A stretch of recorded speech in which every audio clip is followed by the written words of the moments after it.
Cool. So, Carl, would you like to do the karakia? Ka pai. Tēnā koutou. Mai hoki mai ki te zui, as we call it now. E karakia timataka. Aho mai te pau ki te pau tuku mai. Mai te matarangi nā kore o nā tūpuna. Ki te pai ao ki te ao marama. Pano hara mai te toki hangi ue tāi kia. Kia ora. Kia ora. David, apologies. I haven't received any apologies. Carol, have you received any? No, not at this stage. I will just leave that and presume the other two gentlemen join later. Mm-hmm. Is there any inward correspondence that we're not aware of that's not anywhere? Nothing from me. No. So, David, we'll run through the minutes. I think we've got 2 lots of minutes there. Yep. We've got the first one. That's the 25th of February, is that correct? Yep. Do you want to move those minutes to correct? I will. Thanks, Jen. Jen. Seconder? Yeah. I'll second that. Or someone else will, that's fine.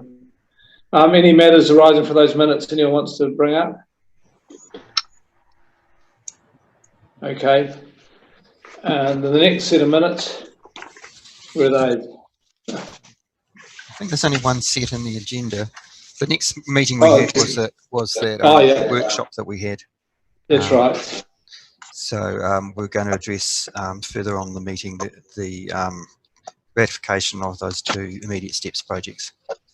Okay, that's good.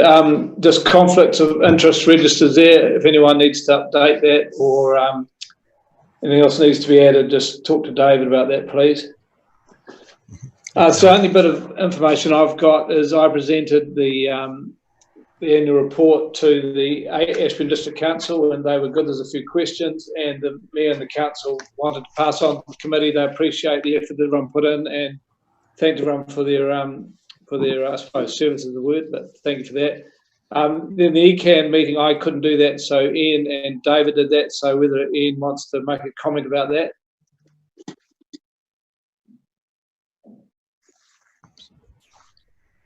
You there, Ian? It's muted.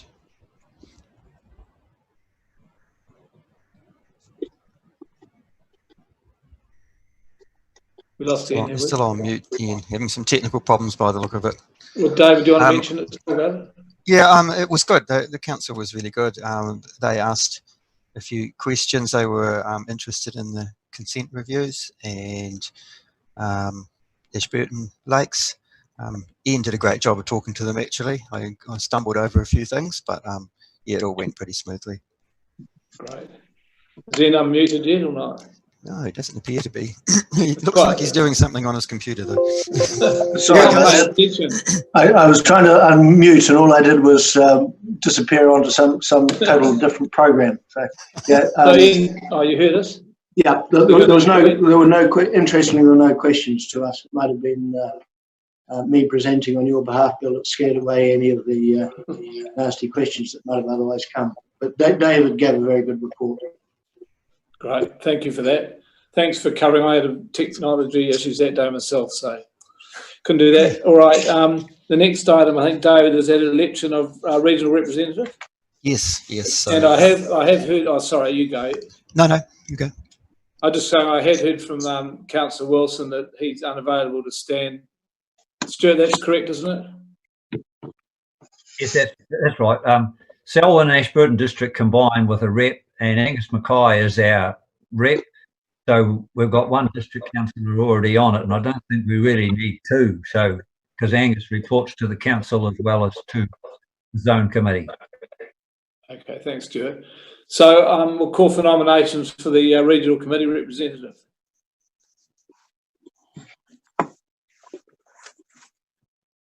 Would anybody like to put their hand up? That's a start, yeah. So how many meetings is it, Stuart? It's once every 2, every second month. half a day every second month. I think it's about the second Tuesday afternoon. Yeah. It's in I've been giving Christchurch. it some serious consideration, but I don't know if I've got the skills to do the job. But I'm very interested in the group. Yeah, I'll be, from where I sit, I have to be very mindful of my work commitments at the same time. I'm ramping up pretty hard with an ANZCO, so making that time, the last thing I want to do is stick my hand up and then turn out to be that guy that makes a promise and can't fulfill it. Well, I'd like to nominate Angela if she's willing to do it. You've got the capabilities, Angela. I mean, anybody has got the capabilities if you know what you're talking about as good as anybody else, I think. And I'll second that and reiterate what you said, Stuart. Right, so we've got a nomination for Angela. Any further nominations? Okay, so we'll call for those in favour of Angela being the District Regional Committee representative. Please say aye. Aye. Any against? Aye. Nothing carried. So thank you, Angela, and I will look forward to your reports and go there with confidence.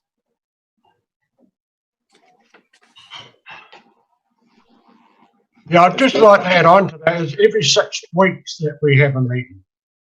Okay. Not every 2 months, it's just every 6 weeks. Okay, Les. No, that's good. So, and Dave will keep you informed of there, and I think you've got to report back to us when you have your meeting, so that'll be good.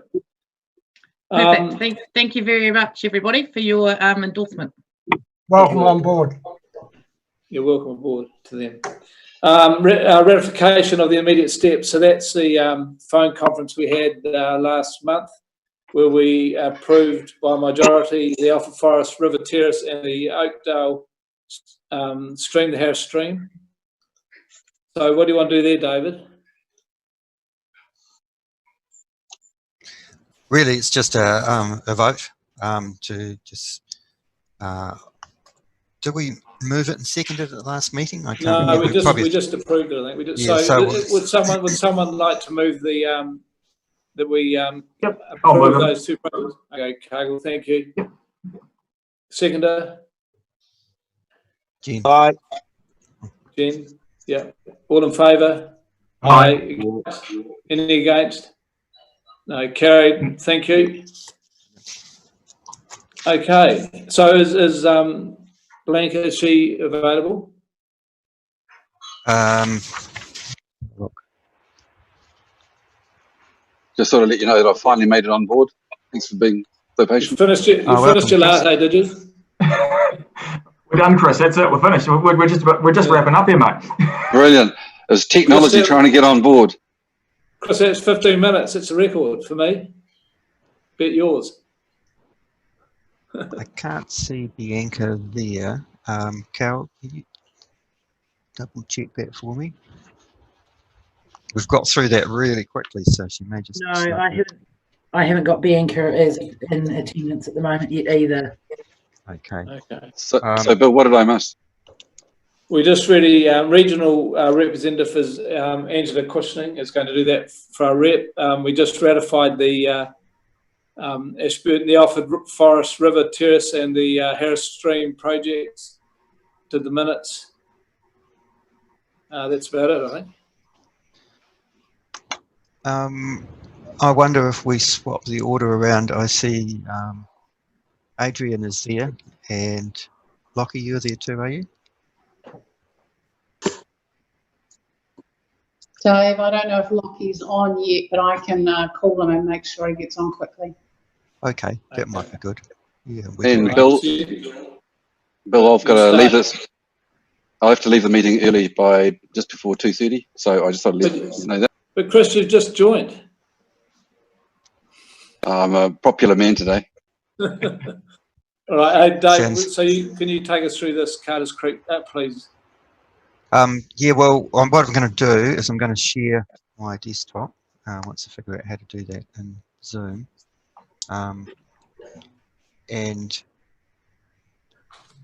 so I've got a presentation there, and Adrian and Lockie are going to talk to it. Share screen. That's what I want.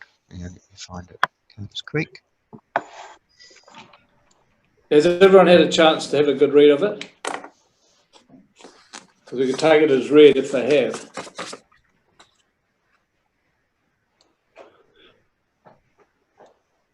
Okay, so it's up there now. Adrian, are you happy to kick it off, and then hopefully by the time you've done your bit, Lockie might be on board? How would that sound? Yeah, no, yes, Dave. No, I'm quite happy to kick in straight away if you like. Okay, so I'll just take you down to the first slide there. Right. Did you want to make any introductions about it, this project, Dave, or just may launch straight into it? Actually, I wonder if, sorry to Janine to put you on the spot, but you probably know quite a bit of the history of how this has been on the zone team's work plan and sort of taken off and on again. And there's a bit of history with, it's been around for a long time in terms of being wanting to do something about it. Ashburton District Council are also involved in working on this with us. Do you want to add to that, Janine? Yeah, I can say from the zone team's perspective, it's been on the work program, as you say, Dave, for the last 3 years that I've been here. We have struggled to get it further up the pecking order, but 18 months ago, with some support from science, we were able to start some water sampling and start looking a little bit more closely about what's happening to Carter's Creek. So Adrian's going to take you through the science component, and then Lockie's going to talk to you about a stream walk that took place in January that staff and some community representatives joined, some of the initial findings, and then the recommendations for the next step. So I've just contacted Lockie now. Hopefully he'll come on. I'm assuming he didn't think we were going to do this till 2, so hopefully he'll be with us shortly. But Adrian can give you an overview because he's had a long history with the catchment in this area. Okay. Thanks. Thank you, Dave and Janine. Mr. Chair, the Zone Committee, look, it's a privilege to sort of talk a little bit more about Carter's Creek, and we can hopefully make a bit more progress on it. What I'm going to start to here, and I hope everyone can hear me okay, is some context for the work on Carter's Creek, recent work we've done and where it's sort of leading to. And as Janine said, there's I'm coming from a perspective of the additional science or the additional lines of evidence we've been able to bring to bear on what the current state and issues of Carter's Creek are. And then Lockie from the zone team has been involved in stream walks and trying to get sort of more community engagement and community action on this. And hopefully that'll all make sense. It's probably fair to say that Carter's Creek has been the focus of a lot of work at ECAN for probably close on 20 years. It's quite an obvious catchment, and you see from the map there that it arises above Tinwald, runs through Tinwald as a sort of urban sort of stream or waterway, and then runs down through sort of lifestyle blocks and into some more farm country before currently discharging into Lake Hood. So it covers some quite different country, different sort of ground, and therefore has a range of issues. Given that it's been investigated a number of times by different people over the years and always has had quite a bit of water quality problems, our starting point in the last 2 or 3 years was to just re-establish that water quality monitoring. You can see on that map there's 1, 2, 3, 4, 5, 6 sites sort of spread along the catchment, covering those different areas that I previously mentioned. Really what that reiterated is that Carter's Creek still has a water quality problem, particularly in the lower half of the catchment. It has quite high E. coli levels, reasonably high sediment and nutrient levels and things like that. And in many respects, it's come to an issue because it discharges into Lake Hood, and we've previously had quite a lot of sort of complaints or dialogue with Lake Hood of not really liking that water quality discharging into, particularly into the sort of housing canal complex of Lake Hood as well. So that's where a lot of some of the pressure comes to bear to actually resolve these issues and find some solutions. So over the last year or two, we've monitored monthly water quality at these 6 sites over a reasonable period of time to be able to illustrate what the current issues are. And given that we're still finding high E. coli concentrations or bacteria in the waterways, we've also run about 3 fecal source tracking samples through ESR, which sort of helps us identify where the E. coli is coming from as to whether it's from animal or human or bird sort of sources and things like that. If I just run you from north to south, the top site is above the town. There's very little water arising there. It's mostly a stormwater catchment. It's sort of largely most of the time above the spring zone. We've had sort of fairly poor water quality, quite high E. coli, and often with a human sort of E. coli component. So there's possibly some septic tank issues or some other issues above the town there. But it's not a high load of issues except during flood flows, during heavy rainfall. The two sites through the middle of the town were helping us identify whether water quality issues are arising as a sort of urban waterway issue. The first site is just upstream of State Highway 1 by the railway line, and I'd like to give particular mention to Ryan Dines from the Ashburton depot that's cleaned out a lot of the sort of rubbish from those waterways and put in a sort of rubbish trapping sort of system, because the water quality isn't actually too bad through the town, but the two issues through the town with Carter's Creek are probably flooding with undersized culverts and a sort of rubbish issue. And so we're certainly getting on top of the rubbish issue. As we go downstream beyond the town, we move through a sort of more an area of lifestyle blocks down to Grove Farm Road, and then further down through often some larger farming blocks down to Boundary Road.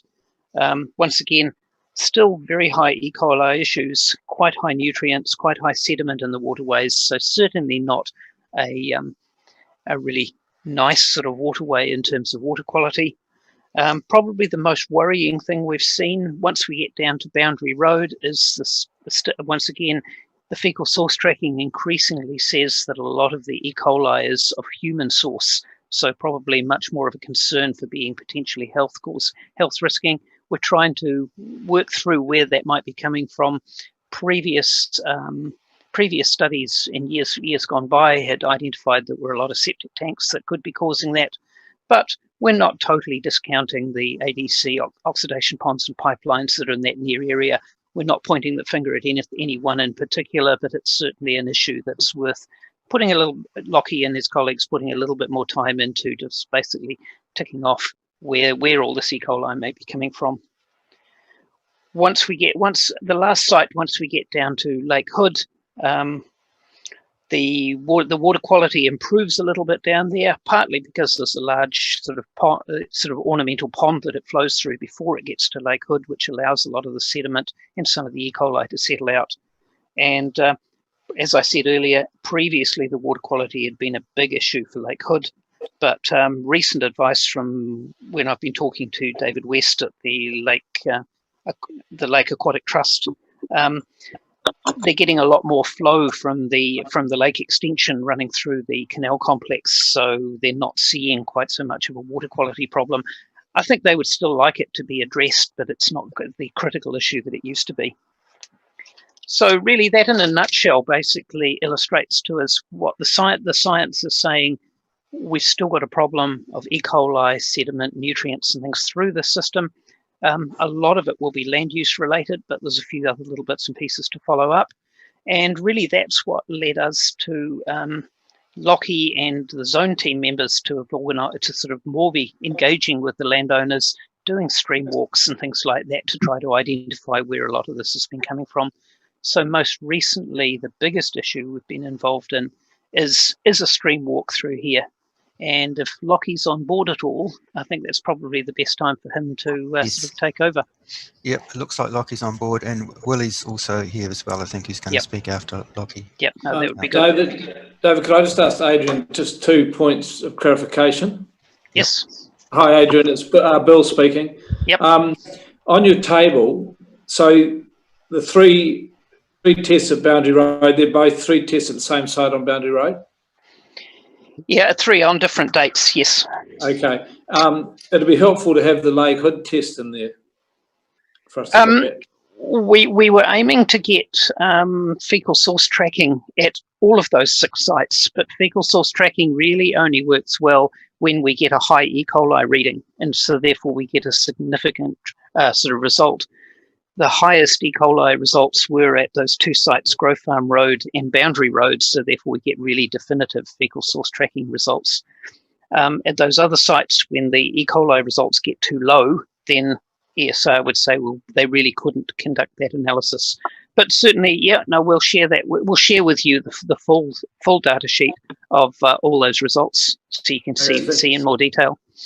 And just on the scale, so if you took the first boundary road one, and you've got the cows per 100 mils, so that 2,400, what does that equate to?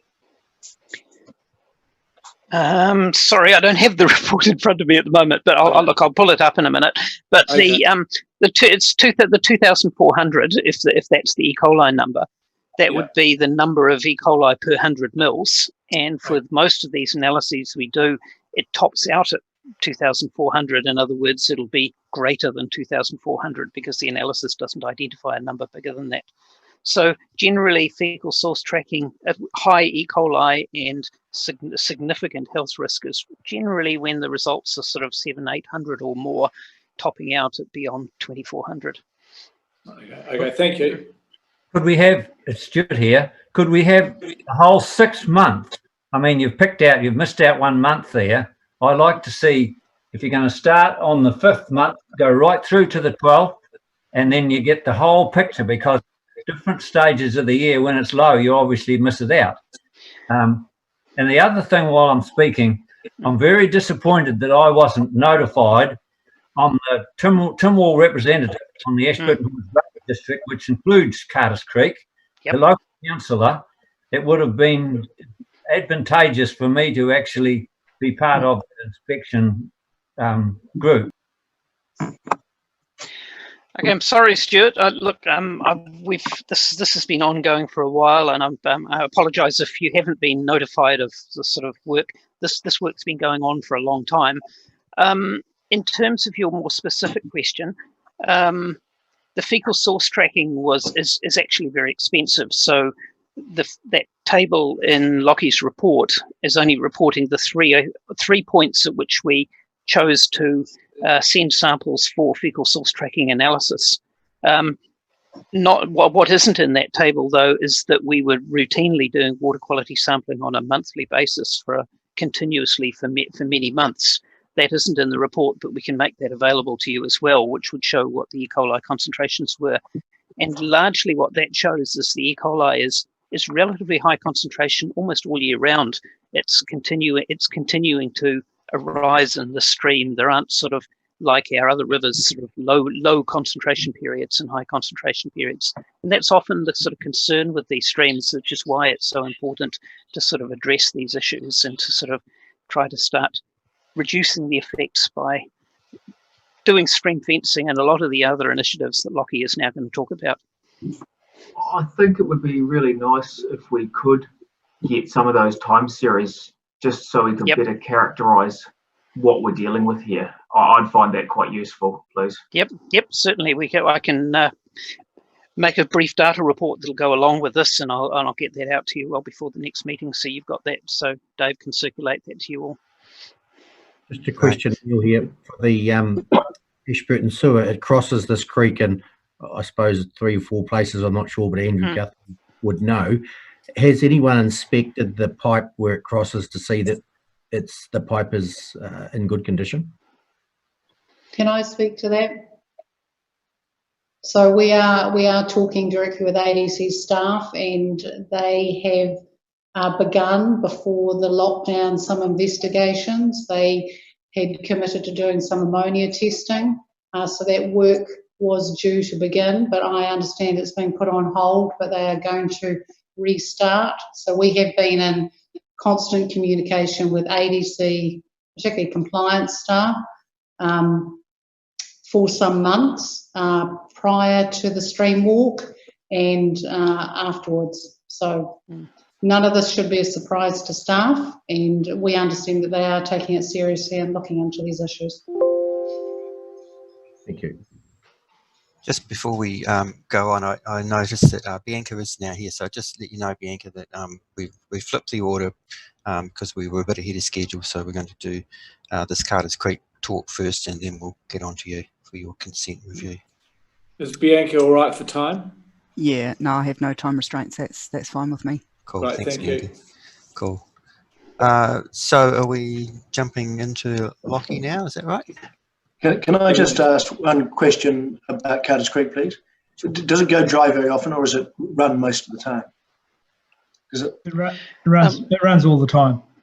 Runs all the time. It can be intermittent above Tynwald because it's above the spring zone, but there's quite a strong spring zone through and below Tynwald, so it flows perennially, as from my experience. Right, if you just flick through to the next slide, be good, Dave. And thanks for your input there, Stuart. I apologise for that, and now I know who to keep in contact with. Will be great. So this is one of the better cared for parts of the creek. It's fenced and planted on the north side, which is good, and machinery access on the south side is good, with temporary electric fencing required if grazed. Here, due to the shading and buffer zone created, the water is free of weeds and it is not being contaminated. Typical of the creek, it is straight with a fairly constant flow and depth.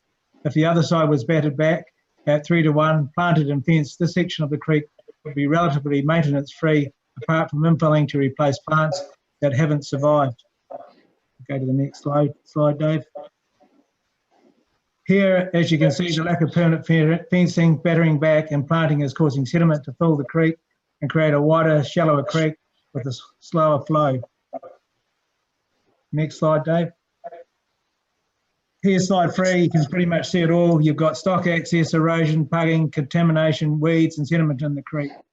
Next slide, Dave. Can we just identify where in the catchment each of these slides are coming from, please? Are we above Tynwald or below Tynwald at this stage? These are all below Tynwald end. We haven't walked the top part of Tynwald yet. So this is from Lakewood up to the Tynwald town boundary. So here, there are a number of stretches of the creek of long shelterbouts that need trimming regularly and are often on the south side of the creek. Preferably they would be better on the right side, and of course it creates a need to clear out, the trimmings out of the creek. Next slide, please. And this one, permanent fencing has made a difference, and the buffer zone of grasses and weeds are protecting the creek from contamination and providing shading. Go to the next slide, it'll be good, Dave. There are many stretches of the creek like this where it is wider, doesn't have the shading, and it grows weeds. Most of Gebby's Creek is like this as well, as it doesn't have the high banks and narrow channels. Next slide, Dave. So there are a few places on the creek where there are tall woody weeds, gorse and blackberry, which can grow over the creek and cause blockages. Here you can see a plastic bag and what looks like a plastic coffee cup. The bottom is covered with debris and sediment. So go to the next slide, Dave. So this is the silt trap, which requires annual cleaning. We go to the next slide now, Dave, thanks. This is close to the outlet and a good place to start battering back the banks and planting. And last one. One more, Dave, thanks, yep. So this is a spring that Gebby's Creek starts from. It's a very good one, really runs dry and appears to have good quality water. Gebby's Creek, of course, is a short tributary into Carter's Creek.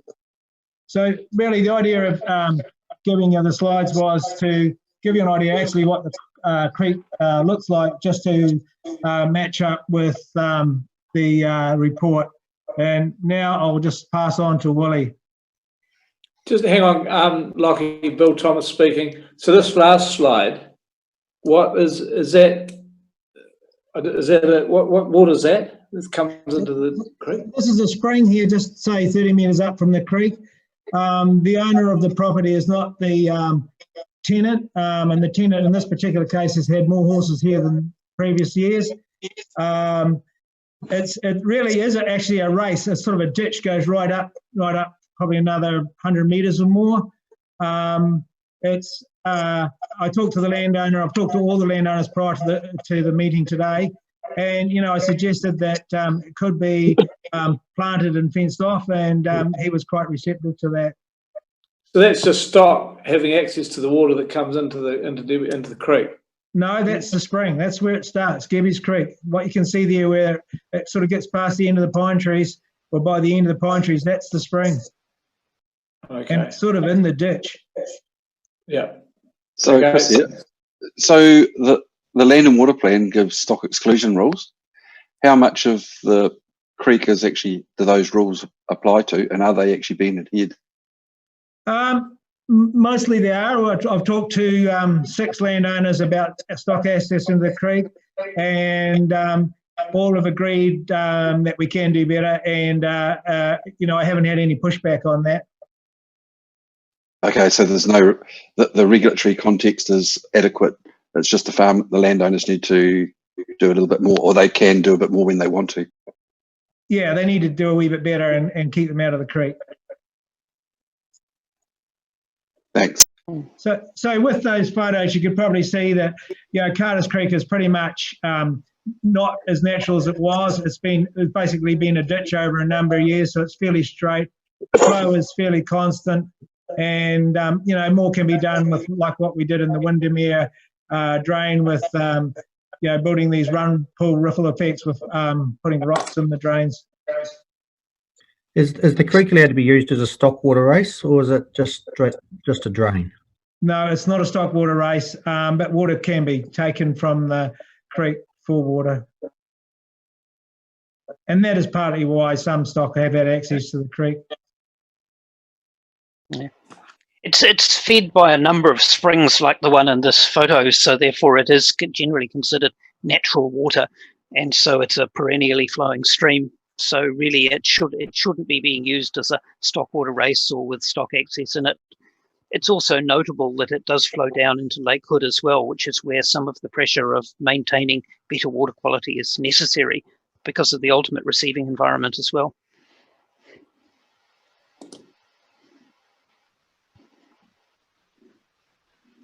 Right, that's well, good. I guess we'll pass over to Willie. Okay, I've just made a number of bullet points. I don't know if they've been presented. Good afternoon, everybody. In 2008, that's not mine. No.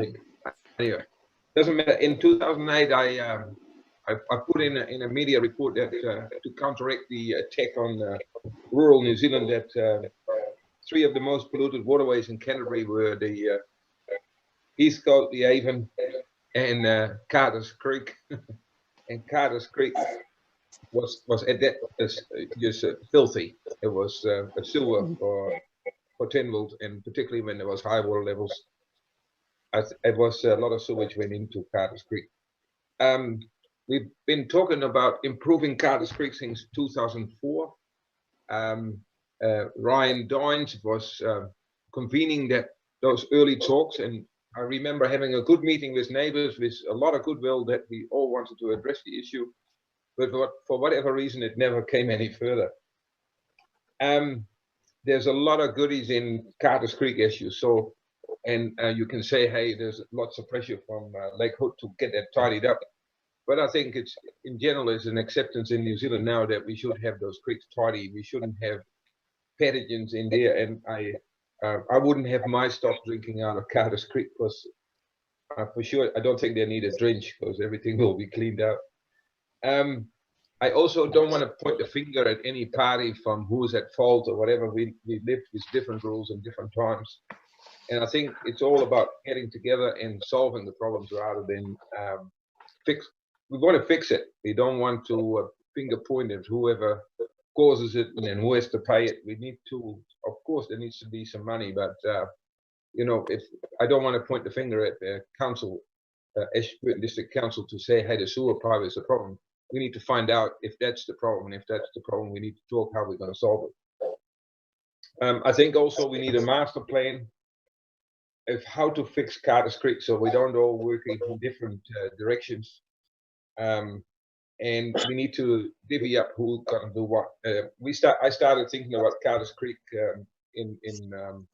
because Senley wanted to do some planting, like Neil Brown was probably at that presentation, and the guy, the marketing guru from Senley, they thought it was a great idea if we could do a community planting and you know, put Senley's name to it, but we don't know where that has all gone so far. But I think there's a tremendous opportunity to get the community involved here to fix this drain, and them being part of the whole scenario. I think is the Heinz Lions is happy to oversee the project, and they're not going to do all the planting, but it would be great if we can get some businesses like Carfields or Midlands or whoever have interest in planting, and or other groups in the community like other Lions clubs to plant this creek and make it an asset to the Ashburton district rather than just an outlet of unwanted moisture.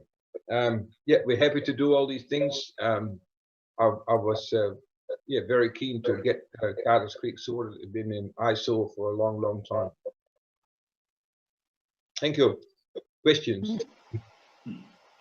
Willie, it's Bill Thomas speaking. Hello, Willie. Willie, you've obviously walked the creek. So, is there stock that are having access to the creek? Is it? They're not fenced off. Yes, absolutely. There is probably, I think I would say, Lockie probably can confirm this, but I would say about 30% of the creek, there's a reasonable, straightforward access from stock to the creek, whether it's through breakouts or pool fencing or whatever. Then, like on 30%, there's good fencing, and then on the other 30%, there is fencing, but there's not a lot of stock access. Well, I mean, that's pretty disappointing because the Canterbury Water Management Strategy specifically says fencing off waterways. So why is this not being enforced and done? Pass. It's not on big farms. It's on small blocks, right. And the perception from some of the people, and Lockie has talked to all of them, is that they have the right to have access to water. I don't think it's been on anybody's priority to solve it, and some of the people don't have other access to water. Yeah. Okay, thank you. Can I answer that question too, Bill? Some of the fencing is just temporary fencing, as you saw in the photo. The stock had been in there, and when we walked up it, the fence was put up afterwards. So, you know, if you've got a temporary fence up there, you could claim that it's fenced off. Right, thank you. The only thing I could say, I see Willie says about inspecting lifestyle above Tynwald. Me living up there, I think Carter's Creek's dry 90% of the time above the town. It's really only a flood channel when we get heavy rain. The other interesting thing is we've got a nitrate plume through Tynwald, but people within a few hundred metres of Tynwald, of Carter's Creek, when they test their shallow wells, their nitrates are very level. And in my investigation is that Carter's Creek actually is a sort of a semi-MAR project for people's shallow wells that live within a few hundred metres off Carter's Creek.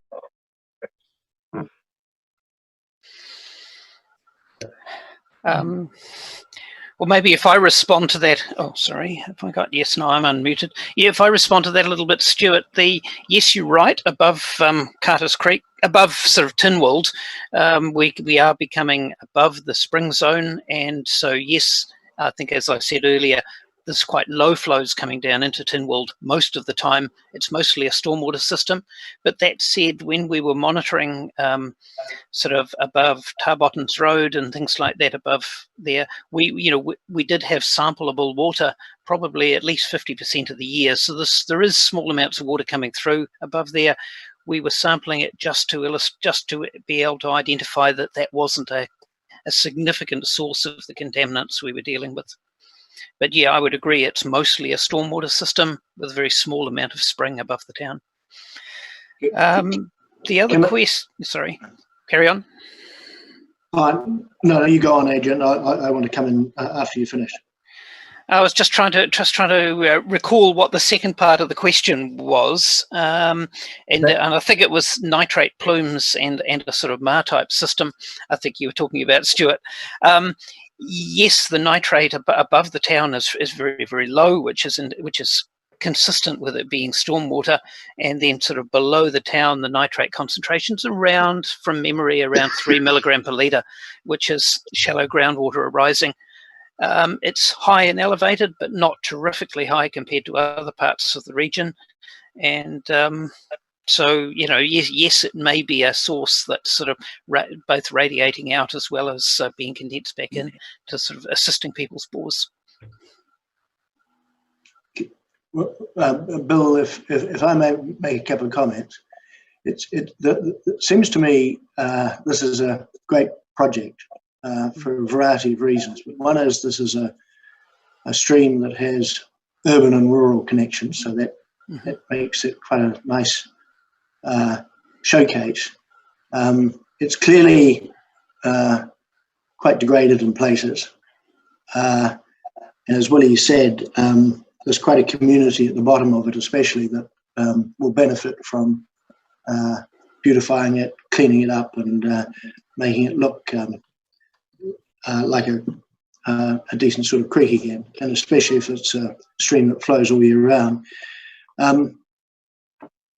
There are prizes, there are national and international prizes that can be won for taking on projects like this and showcasing them once you've been successful. And I can't see any reasons why you wouldn't be successful with a project like this. So, and that in itself is one of the, to me, seems to be one of the benefits of Carter's Creek, because we can show that water quality issues aren't just bloody dairy farmers, Willie. It's actually lifestyle block owners. It's all sorts of farmers, you know, all types of agriculture. But it's also semi-urban and semi-rural. And clearly, a lot of the Carter's Creek hasn't been fenced because people on smaller blocks don't think that they've been included in the rules.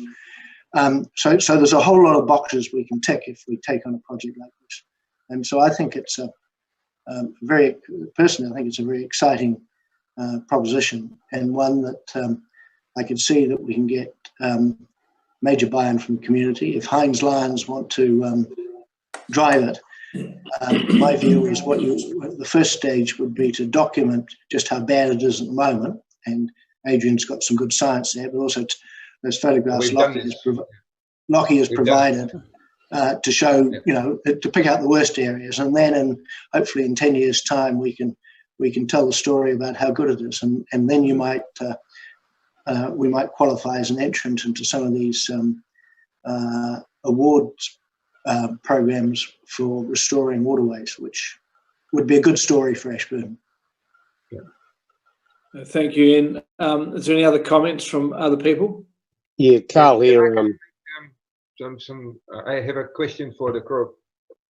Like, one of the things that I want to have some clarity around is what are the expectations around fencing, so that we get all fencing aligned, you know, so that we don't have somebody puts in a 2-wire electric fence and another person puts in a 7-wire batten fence. And I like to have a consistent standard what is expected from doing a project like this. So we'd like to have a community meeting about it, and that has been prevented from happening because of the coronavirus.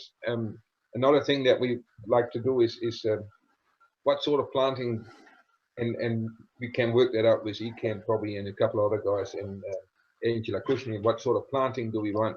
And I have a pretty, you know, stringent desire in outcomes, because I was one of the authors of the Sustainable Dairy Water Report, and I think we're going quite well on that one. So I have some real strong, tight condition outcomes that I want to achieve, and I mean that I don't want this creek to be polluted anyway. So you know, coming back to I think I want to set some real good standards here. Yeah. And I hope Stuart supports me in that. You know, thanks, Willie, and I think in the recommendations we'll get to those 3 good questions you've asked. So just a general discussion first. So, Carl, did you have a question or a comment you wanted to make? Yeah. Hi guys. I'm pretty sure that we have done some COMA and cultural assessments on Carter's Creek. I know back in 97, 98, my son led a team that was doing work on the Ashburton identifying mahinga kai sites, but also we were looking at tributaries that were beside the river as well. And Carter Creek was one of them. I was actually helping them with that, and I can remember we done Carter's Creek, and it wasn't flash way back then. And I'm pretty sure that Dr. Gail Tipper and her associates and Mandy done some coma projects on Carter's Creek as well. And when we had one of our meetings at the Hines with our farming community, I'm pretty sure, I know that Gail and Mandy came in there and delivered some of the cultural results from the Hines area on a lot of the creeks that were running through there in the drains. So I'll check with Gail Tipper to see where those reports are, so we can have a look at those as well. That'll be excellent, Carl. Yeah, the cultural bit, obviously, that'll be great. Yeah. Other questions? Other people? I'll make just it's a bit of a question. E. coli, the only way to really get rid of it is through sunshine, and putting more trees up there and creating more shading is going to make the problem, if you've got E. coli present, harder to get rid of. So I think it's really critical. We actually got to get to the sources, and if it's coming back, it's human effluent, we've got to actually get to the source. Otherwise, the more shading we do, we're not actually going to cure the problem. We've just got a pretty creek that's still highly polluted with human effluent. So I'm just wondering, how do we get the process right to ensure that we address the problem and then we end up with the ongoing solution? I think you're right, Chris. Chlorine works quite well as well, just for the record. But I think probably the first thing to address before you look at habitat is going to be looking at the water quality. So get the fundamental right, get the water quality right, then look at the habitat. That would be my thoughts on how to go about that. Thanks. Just wondering a bit more from Adrian or one of the other as to how we address that, because I think we've got to get to the source of where it's coming from. Otherwise, it's always going to be there.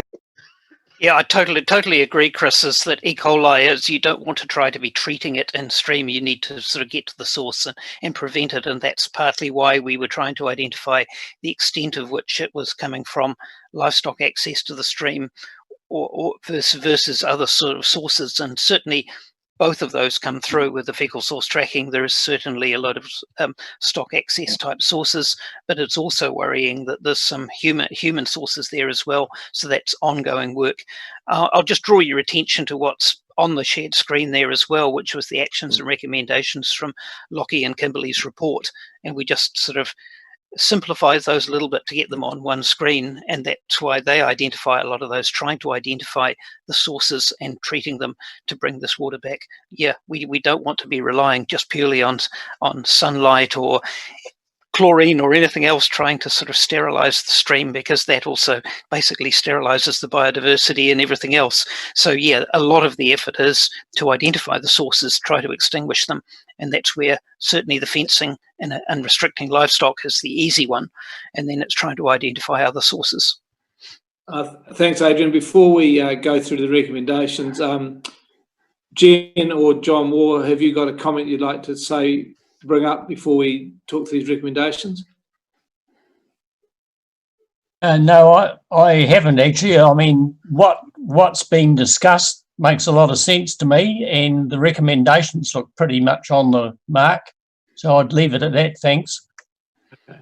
Jen? Yeah, I agree. I agree with Ian. I like this project. I think it looks like a good project. It sounds like there's been quite a bit of sewage problems for a long time, according to so I think that's probably is the main thing that needs to be addressed, and then look into the other things around planting and biodiversity. Thanks, Jen. So if we look at the recommendations that have been, are they from ECA? Is that Lockie? Is that your recommendations, or Adrian? Who's made these? Yeah, they're recommendations that come up to go with the report.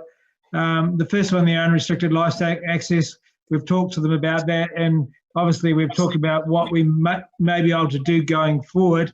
And one of those things was that one part of it, and I guess funding might change with ECAN now, but I talked to Ryan, and the river engineering are prepared to batter back banks for farmers. And then there's that makes it the sort of right sort of slope at 3-to-1 for planting and then fencing. So we were prepared to work with the community on these things to improve it, and so no longer have the situation where we've got this sort of temporary fencing, no longer the sort of ability for people when it gets dry, their water systems are failing and they're letting the stock in the creek. So yeah, we have sort of started the process, if you like. That's good. So with that one there, if everyone agrees, I think you just need to firm that up a bit, Lockie, along what Willie was saying. So it's a standard fencing progress for everyone, and also whether Janine or someone can check the legal requirements of lifestyle blocks, whether if they haven't got access to stock water, whether they're allowed to or not, or what the story is. But I think fencing is a priority, as Willie's pointed out, and you have. So that probably just needs to be a bit stronger. Yeah. And then what's the next one? Bill, the next one's battering, and I wonder why you would spend money on battering when there's probably other things you could do to improve the water quality and the character of the drain other than just battering. Yes. The problem is, and if you look at those photos, that because it was a drain and was treated like a drain, there was not a lot of battering back when the excavators were doing the work. And if they're not battered back, they're just going to keep on collapsing. So I agree, in certain areas, like you saw with the first photo, it was fairly steep, but successfully planted. But there's others there, if they're not battered back, they will collapse. I note the report also says that in a lot of cases the stream is outside its natural course. Is there any consideration to returning that to more of a natural course rather than these long straight channels? Yeah, it was probably a bit of a meandering creek. It's still sort of run in a similar sort of direction and everything. It wouldn't be practical to go back now, and really. It probably serves the community better to stay where it is now. And can I clarify for the committee, so the recommendations of the report are not just obviously for Environment Canterbury to undertake, they are for the community, and community representatives like Willie, who has expressed interest on behalf of the Hinds Plains Lions for involvement and being part of the implementation. So in terms of budget, Environment Canterbury has some set aside in the coming financial year to support some of this work commencing in Carters Creek, but we are also looking for other community partners. So Hinds Plains Lions, Ashburton District Council, other interested parties who want to be part of making these recommendations happen. Has Mayor Brown, have you got any comments from the ADC's point of view? We've got no budget in the coming year for any work here that's extra over and above what we do. But if our water pipes and sewer pipes are leaking, they need to be fixed. We have a budget for that. So, but it's not kicking this can down the road. Should we not be putting a timeline on each of these actions so that we have it done by or want to achieve it to get it done by a certain date? Otherwise, we're going to keep pushing it and pushing it. I agree. I'm just wondering if we don't just tighten up those recommendations a bit, and if the rest of the committee agree, I'd like Lockie to go back and just firm them up a bit more, just a bit more words around the fencing and regulations, the battering that Em mentioned, the funding, the sewage, just to make it a bit more a plan that Willie was talking, planting, and then circulate it back to us, and then we can approve it with timelines. But I just think probably needs a wee bit more grunt. What does everyone else think? So my 20 cents would be, let's get around the priorities. Let's get the plan. It looks like we've got to actually address the water quality issues, identifying the sources within 2 years. Absolutely. You've nailed all the sources and they've been fixed. If that's what it is, if it's effluent, wherever it's coming from. There's a plan in place for livestock exclusion that over the next 3 years, it will be all fenced in the right method, like Willie's talking about. That there's a plan for planting so that landowners know that if they're going to do some planting, that they're going to use certain things in place. So you've actually got a cascade that you're going through. First of all, it's getting the water quality right at the same time as you're working on the fencing plan, same time as you're working on the riparian planting. And in 5 years' time, we will have something that everyone's really proud of, but we know that the really important stuff is actually being dealt to first. It's not like we've got the riparian planting, we've still got some shitty water coming down the stream. That was just the way I'd look at it, but someone might have different views. Yeah, Bill. I think that's, yeah. Yeah, I just I like the whole concept of the recommendation. The part I'd like to see in the second part of number 2, we've got control of weed and establish and maintain new planting. I'd like to see that maintain new indigenous planting or non-exotic planting. If you get what I mean. Yeah. Yeah. Can I So, come in there? So that's one of the conversations we want to have with the community. You know, do you want native planting? You know, what or do you want planting that just stabilises the banks and provides that coverage and shade? So that's some of the things that we want direction from the zone committee and the community. Okay. Well, Lockie, I think you've got enough there to go, and I think what Chris has just mentioned about the timelines, you know, with water quality, livestock, planting, and with you and Willie and Janine, I think you could just firm those up a wee bit for us and maybe circulate them and have a timeline to it. And I think if everyone's happy with that. So Bill, can I just, getting back to the fencing, which seems to be one of the important issues, Janine, is the funding in place? Would the funding be in place to provide the materials if the Heinz Lions did the fencing and did a fencing-like job right the length of the creek? So the funding, Councillor McKenzie, that's been put forward as a contestable pool for the southern zone. So there's 4 zones from Ashburton South. So this project is part of a budget that's been put forward for urban rural waterway projects. So we would need to apply to that funding that's been set aside in our 4 zones. So we haven't actually drilled down into what we would use that funding for, but there is some available. But like I've said, it's contestable within the organisation for projects across those 4 zones. So I mean that would be a legitimate application, though, would it? For that Quite fund? possibly, yeah. I mean, there's a bit of an open remit at the moment as to how it will be used.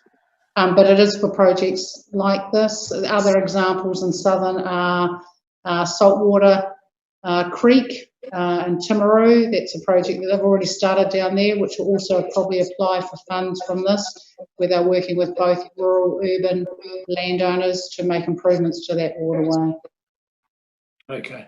I'm mindful of time on this, and I think contestable funding, Janine, I think we definitely want to apply for that. And I think if you get the words around the recommendations, that would, you know, so we can apply for that funding. And this is a project that we all agree and the zone committee certainly support. And we just certainly, and that's definitely our intention to do that. But as I said, we will be looking, you know, that funding will be, as Councillor McKenzie knows, funding is very tight within the organisation going forward. So we will be looking for other community partners to support us on this project. And I note what Mayor Brown said about Ashburton District Council not having funding set aside for this. We completely acknowledge that our conversations have mainly been around the infrastructural issues that we're investigating with staff from the council. So have not really been in the area of talking to them about potential funding yet, because we needed to bring this to zone committee first for your thoughts. Thank you. So, Lockie, can are I you just quite... add something from my perspective? So the part that pulls all these threads together is our work program, because Carter's Creek fits within good management practice. It fits within biodiversity and the Hakatiri River and community understanding. So each and every aspect that we've discussed here today is already deeply embedded in the work program. So it gives us, and there's a lot of thought been put into that. If we keep coming back to those core programs, equally this community engagement, I see this could be a flagship project and a focal point to really get some shovels in the ground and to get some engagement. So it excites me equally from that perspective. Thanks, Ange. So, Lockie, are you clear on what's happening now? Yes, I am, and I thank everyone for their input. Great, thank you. Well, if there's no more discussion on that, thank you, Lockie and Willie, for your input, which is great, and we appreciate it. Thank you. Okay, so the next one we've got is Bianca. Is that right, Dave? Yes, it is. I'd like to welcome Bianca. So remember that going back to, might have been back in February when we had a written report on where we're at with the Ashburton consent reviews, and there was a few questions. So Bianca's come back really to just give you a little bit more of perhaps a recent update on the project and field any questions from you. So welcome, Bianca. Thanks, Dave.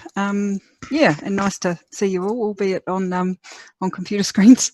Yeah, I understand you had a few questions around Dave Ashby's engagement and why that wasn't done earlier, and I thought it would be good just to provide that in the context of a general update with what's going on at the moment.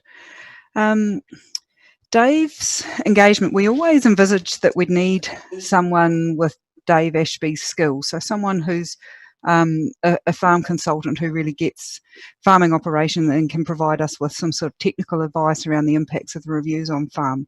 And I suppose the reason why that was delayed, why we didn't engage him sooner, is because his role is actually to review information provided by consent holders. His role isn't to do any assessment work on behalf of consent holders.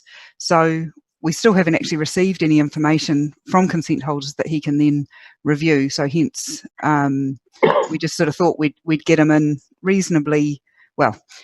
We've got him engaged now to be ready for when that work comes in. But part of the work that he's assisting us with as well is to provide some guidance around what people need to provide.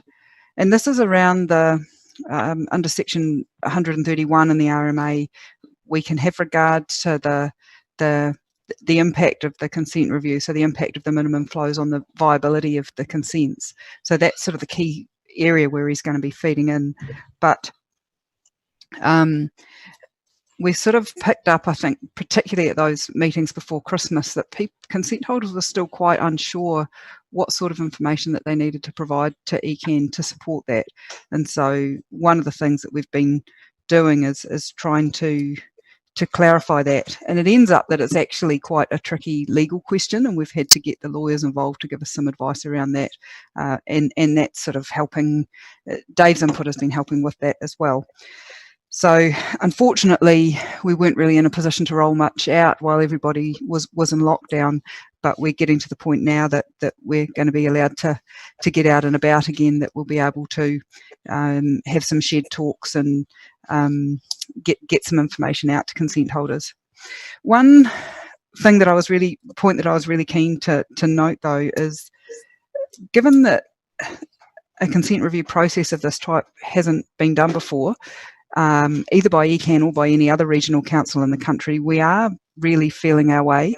And I think it's fair to say that as we're going through, we're finding quite a lot of things that perhaps we hadn't anticipated. And we're sort of recording our learnings as we go, I suppose. But yeah, I think it's probably worth kind of bearing that in mind. We're doing our best, but it is, I think, for all parties involved, something that is quite new. Under the Resource Management Act, you'll probably be aware that for consent applications, there's a mechanism to request further information under Section 92. And for those of you who have applied for consents in the past, you may have had a request for further information. And there's actually no mechanism for consent reviews for us to request further information. So we've got no way of actually getting information from consent holders that we need to make decisions on these reviews. So while we've got Dave engaged to sort of audit or review the information that's provided by consent holders, we can't require that. The onus is totally on consent holders to provide any information that they want us to consider, which is why I suppose the work that we're doing is more sort of encouraging and helping consent holders to understand what they need to provide and when they need to provide it by. There's actually no onus on them to do it. Yeah, so I hope that sort of clarifies things. Other than that, we've contacted all consent holders by email. We've spoken to quite a few of them over the phone, and we're getting that contact going again at the moment to phone around everybody. One thing that we have noticed, there's some consent holders who are very engaged and working through their options. They're onto it. There are also quite a few that when we've spoken to them, it seems like they've just put the review notice under a pile of papers and aren't really giving it much thought. So we are trying to keep in regular contact just to try and keep things moving, I suppose. Yeah. Are there any questions on what I've covered so far? Yeah, Bianca, Chris Allen here. Just with regards to the further requests for information, do you think those requests are quite straightforward and reasonable, or because you don't have the powers, or are you saying you've got to do a full cost benefit, some sort of provide accounts and openness of that could be seen as a problem, or was it just some simple request for a smaller bit of information? It's going to be a simple request. At this stage, we're thinking that we don't need the sort of detailed financial information at all. So it's more going to be just more information on how the water's being used for that consent, and then some wider information about how that consent is used on the farm and how it fits in with any other consents. It's not really getting into detail around the farm's finances or the impact that the review is going to have on that. Yeah, I'd be interested to. I'll talk to you offline if you like, as to what some of those information, because I can't see it being a problem just doing ECAN, just asking for that information, and if you're not getting it, then it becomes slightly more problematic. But first point of call is actually ask. Yeah, you can only say and no, that's can't we? That's what we're pulling together at the moment. And one of the things that we have had discussions with ECAN's legal team about is to what extent can we be, because we know that the reviews are likely to have quite significant financial impacts, and to what extent can we sort of consider that, and what information would we need for that, so when we're also quite aware that farmers are going to be reasonably reluctant to provide information that's quite sensitive to ECAN. There's lots of implications around confidentiality with that. So we've been trying to sort of look at, well, is that necessarily or not? And when you look at the review provisions in the RMA, it implies that the council should have all the information to be able to make a decision on a review from the review notice, from the consent application, the Section 42A report and the consent decision. But we kind of feel that for these ones, that we actually need a little bit more, and we really want the consent holders to provide us with a bit more information about how they're using that consent. But yeah, we will be getting something out reasonably soon. We're just sort of finalising it at the moment, that we'll be sending out to all consent holders, but we'll be particularly following up with the about 30 that we're aware of that the reviews are going to have particularly significant effects on, and so we'll be following up with those people quite closely to make sure they really understand what's needed. Bianca Bill speaking. Oh, sorry, you go in. I was just going to ask Bianca whether I'm conscious of the fact that there's Colin Glass and Ross Hewson sort of representing a group of the affected irrigators. Are you working specifically with them, or just treating everybody, you're just working across the board? Have you been to Colin and Ross? Yeah, yeah. So we have we've been in quite close contact with particularly Ross, and also with Matt Bubb, who's working with ARIA as well. Yeah, so we are working quite closely with them, but making sure that any communication is covering those consent holders who are outside that ARIA group as well. Yep. Bianca Bill speaking. Is there a timeline concern or restriction coming up when some consents have expired, or how's your timeline going? At this stage, all the consents are on hold until September. A timeframe extension was requested by all people for 12 months. So that's other than the ones that have already been granted. So at this stage, I think we're working fine towards that. We're aware that there'll be some consent holders who will want to extend that out, particularly with the lockdowns. They may have had issues getting consultants or other people on farm to do work. So we're aware that some might get pushed out a little bit, but we're reasonably relaxed about that. None of them are looking to expire in the next wee while. I don't think there's any issues around that. Okay, yeah. Thanks. And remembering the minimum flows don't kick in till 1st of July 2023. So we do have some time to sort these if people are wanting more time. Okay. Any more questions for Bianca? Just one quick question, just in terms of well-being. If there's anything flagged or raised, or people that appear to be particularly struggling, or maybe they're going to be quite heavily impacted, is there a process in place for picking up those people? Or yeah, we've certainly got that in the back of our minds, and we have had discussions with the zone team about this as well. That when we're in contact with people, if we pick up that they are struggling quite a bit, we'll certainly be following through with that to try and offer additional support. Yeah. Can I add to that, Bianca? Sure, go for it, Jenny. For the zone committee's knowledge, we do also have a process within Environment Canterbury that where we have, I guess, compliance activities or activities where we're requiring action by a certain deadline. We do have the ability to park individuals and households where they are experiencing some type of hardship. So staff have been briefed on that, and I guess that's the support we're trying to provide the project team. Right. Well, Bianca, thanks for your report and updating us, and thank you for the time was a wee bit different. I'm still running on time. We just had to juggle you around a bit. Yeah, I'm just going to try and stretch you out a bit, Bill. But Bianca, is everyone who's got a consent review letter either responded in some way, shape or form, either for an extension? Oops, sorry, you just went a bit quiet there, Chris, at the end there. Oh, a phone call was coming in, chopping off. Has everyone who has had a consent review notice responded in some way, shape or form back to ECAN? Asked for either time or accepted the conditions? Yeah, they have. We had to chase people up quite a bit, but yes, they have. Yeah, and we did that within the 20 working day period largely, and now we've followed up a couple of times since. There's certainly a group out there who aren't really overly interested, to be honest, and so we're trying to be a bit more proactive with them as well to make sure they really understand what the implications are before making a decision not to be interested.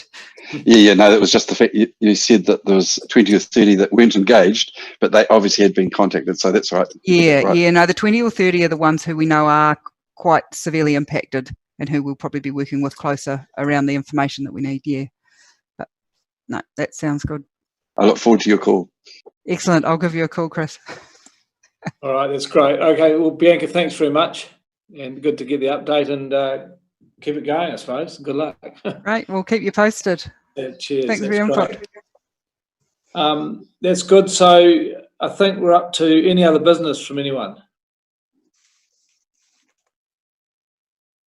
I just want to draw, people might have read it in the information that comes out via email, but we have 2 tertiary students from Canterbury who are taking part in the youth rapo, which is 9 strong this year. So at some stage, Charlotte Muir, or not going to attempt the pronunciation of the other one, it would be good to get them along to zone and just get an understanding of what they've learned. That'd be good. That'd be good. I'll see if I can arrange that, Angela. Right. The other thing that might be good just to bring up is that it seems pretty likely that our next meeting will be in person. Now we're allowed to go to 100 people, and I understand from talking to Stuart earlier that Ashburton District Council, the chamber has got some quite good spacing in it now in the desks. So I think we're able to do that. Of course, if anybody's not comfortable with that, we could look at technology as well for using Zoom or something if someone's not comfortable in being there. David, I see you circulated the some information about Peter Ramsden. Yes. And everyone, so if anyone wants to send him a message, we just do it through that format that you sent. Yeah, so thank you for that. Someone else was popping in then? Yeah, I've got to sign off. I've got another call. Thanks. Okay. Thanks for having us. Chris. Thanks, Chris. Cheers. Thanks, Chris. Bill, just before you go. Yeah.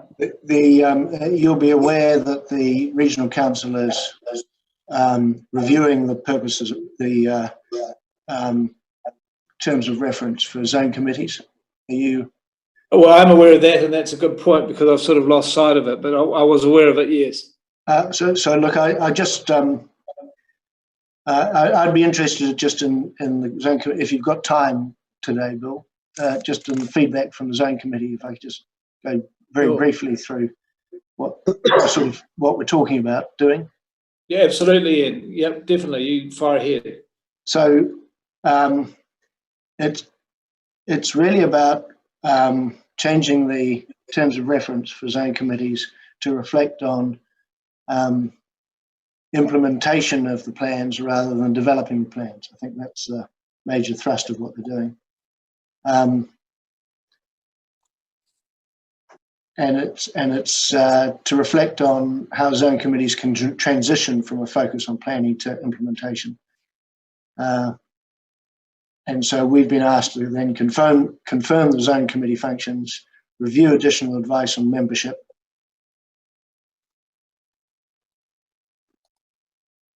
and then that's a different thing. Yeah. So I guess those are the two main things: the functions of zone committees to better support and enhance delivery and implementation of the CWMS with community engagement, enhancing delivery capability, and working with the community and the coalition of the willing, and then monitoring progress. And the revised terms of reference should reflect that slightly different focus for zone committees. I mean, that sounds like a plan. It's not a huge change, certainly the way the Ashburton zone committee is working. But is everybody comfortable with that? Rather brief, and not huge detail suggestions of what we're trying to do.